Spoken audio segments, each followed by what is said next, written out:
Hello everyone, I'm the storyteller and I'm here to help you today. I know you use this video to fall asleep. So, before that, like the video and subscribe to the channel. Also, where are you from and what time are you watching now? Get comfortable and relax. The Collector's Curse. Rain drizzled over the cracked cobblestones leading to Blackwood Manor. Emily Clark tightened her scarf and stared up at the towering estate. Its windows glared like dead eyes, and the ivy choking its walls gave it a skeletal, decayed appearance. This was her inheritance, her uncle Victor Blackwood's legacy. An artist so reclusive, the townsfolk whispered he was mad. And now he was dead. Emily unlocked the front door, pushing it open with a groan of ancient hinges. The smell of turpentine and mildew hit her first, followed by an eerie silence. Her footsteps echoed through the grand foyer, where paintings of strange, distorted faces lined the walls. But what truly caught her eye was the sculptures. They stood everywhere. Men, women, and children, posed as though frozen mid-action. A woman caught in a laugh, her hand to her chest, a man crouching, his face twisted in agony. Their detail was unsettling. Every wrinkle, every strand of hair, every vein beneath the skin was captured perfectly. Too perfectly. Her uncle had been praised for his lifelike art. But seeing them now, Emily felt a chill crawl down her spine. The eyes seemed too vivid, too aware, as though they followed her every move. In Victor's study, she found his journal. The leather-bound book was cracked and weathered, its pages filled with scrawled handwriting that grew more frantic as she read. The entries painted a picture of a man consumed by his work, and something far darker.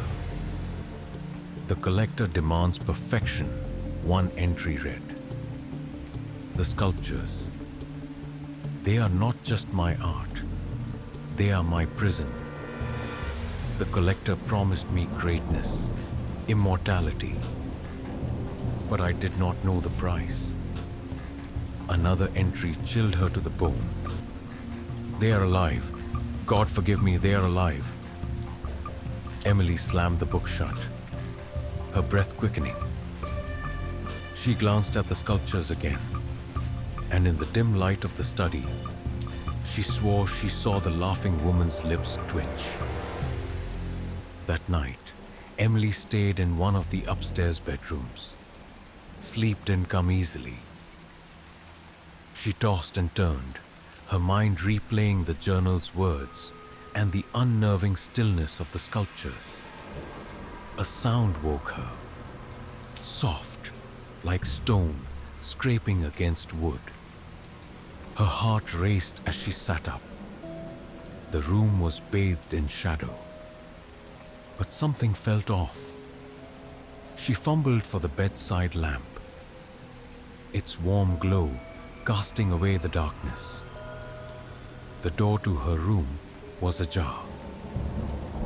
She was certain she'd closed it. "Hello," she called, her voice trembling. No answer.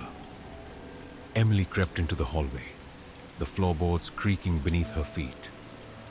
The air felt heavier, colder. She turned a corner and froze. The crouching man from the foyer now stood in the hallway, his face contorted in pain. But it wasn't just him.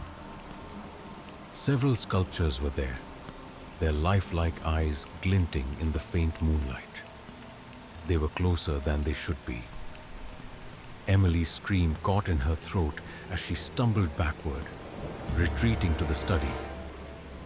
She slammed the door shut and locked it, her chest heaving. Her eyes darted to Victor's journal on the desk. She grabbed it, flipping through the pages with shaking hands. Toward the end, an entry caught her eye. The curse began with our bloodline. The collector seeks a Blackwood soul every generation. Only fire can sever his hold. The next morning, Emily explored the manor with renewed purpose. She found a hidden basement door behind an old tapestry, its lock rusted but still functional. Using a heavy candlestick, she broke it open and descended into the darkness. The basement was a cavernous gallery filled with even more sculptures. These were even more grotesque. Faces frozen in terror, bodies twisted in impossible angles. At the center of the room stood a towering figure made of black stone, its hollow eyes staring down at her. The collector. Emily felt its pull immediately, an invisible force that made her legs weak and her vision blur. She gritted her teeth, clutching a lighter she'd brought with her. Around the room, jars of turpentine and oil paints lined the shelves. The sculptures began to move, slowly at first, their heads turning toward her. Then their limbs twitched, jerking unnaturally as they stepped off their pedestals. "Stay back!" Emily shouted, her voice cracking. The figures didn't stop. With shaking hands, she doused the room in turpentine, splashing it over the shelves, the floor, even the collector's towering form. She struck the lighter and threw it. The flames roared to life, consuming everything in their path. The sculptures let out unearthly screams, their faces melting into molten streams of flesh and stone. The collector writhed, its hollow eyes glowing red before it crumbled into ash. Emily stumbled out of the burning basement, coughing as smoke filled the air. She made it to the front yard just as the fire engulfed the manor. The house groaned, its walls collapsing inward as flames consumed the cursed structure.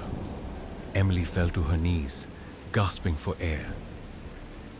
The cold dawn light bathed the scene as the once imposing Blackwood Manor was reduced to smoldering rubble.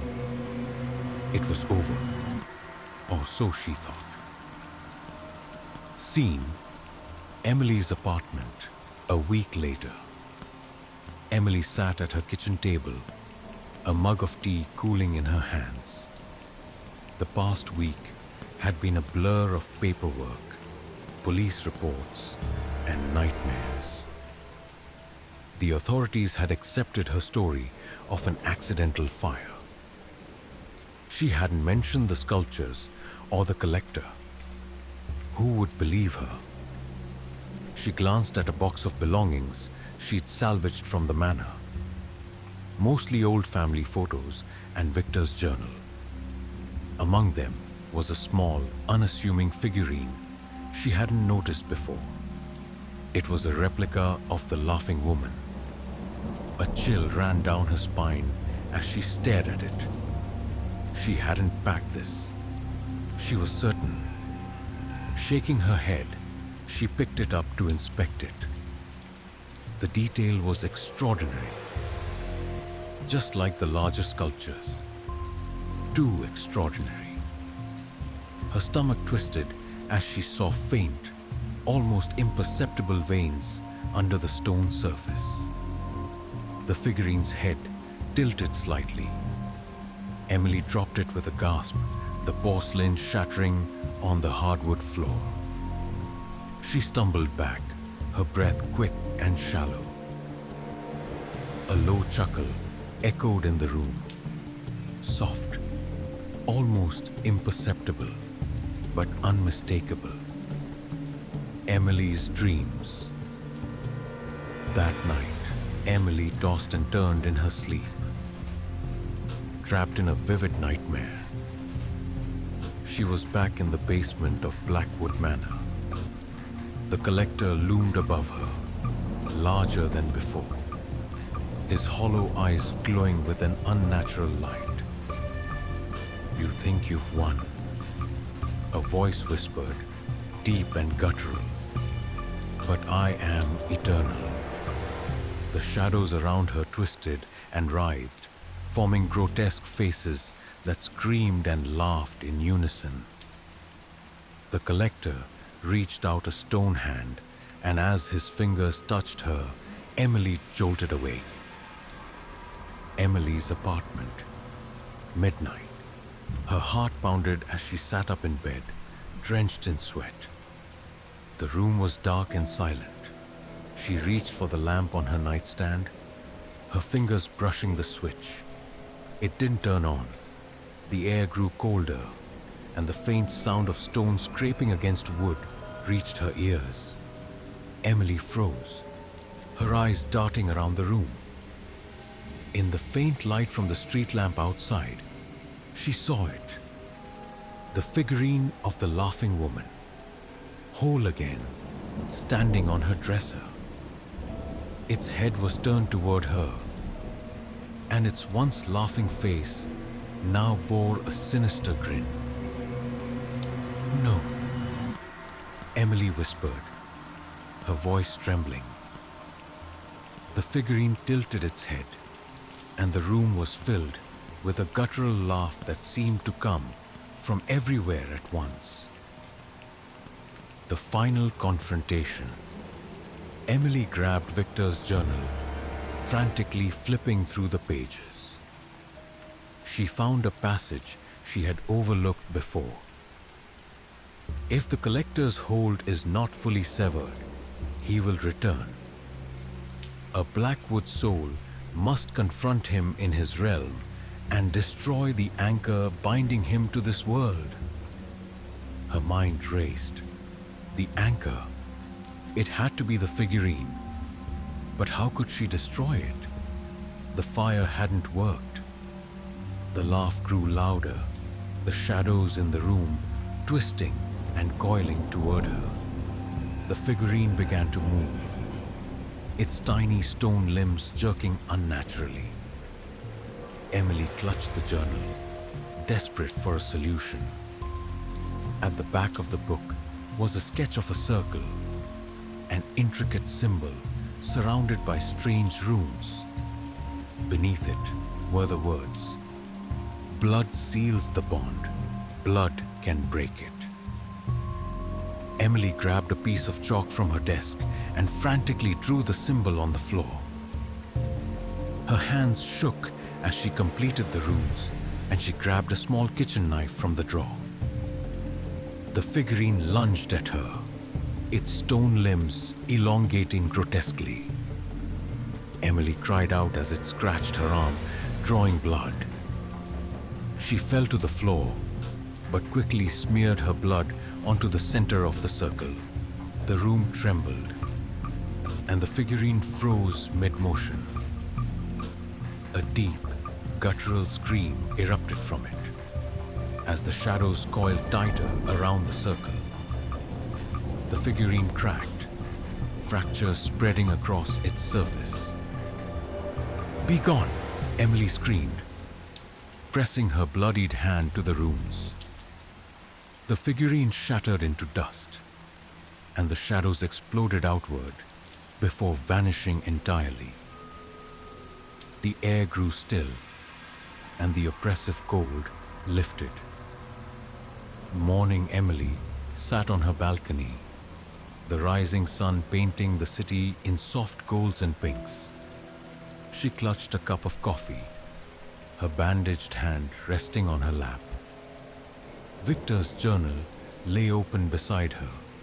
She had destroyed the figurine, severed the collector's last connection to the world. For the first time in weeks, she felt a tentative sense of peace. As she sipped her coffee, A faint sound reached her ears. So faint, she thought she imagined it. A laugh.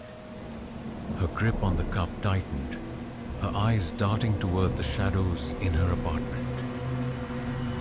Fade to black. The collector always finds another.